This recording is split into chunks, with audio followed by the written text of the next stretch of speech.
Hey, so stolen recovered Mazda 2. No keys. You can see it's been fingerprinted. Is it open? Fantastic. So we'll have to decode the lock and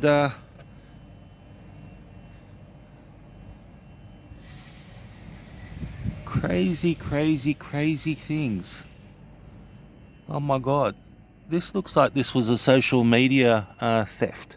You know, when the kids get in there, they steal the keys and then they... So this is a December '09.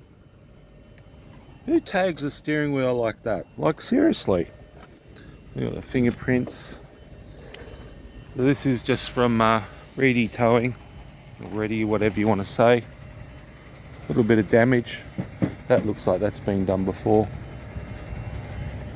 And that's it.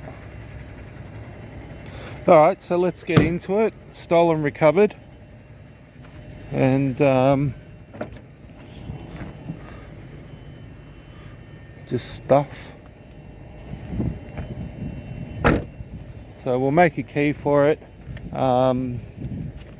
Check the oil before we go any further with this, so I won't start it without checking the oil, because who knows what's happened to this thing.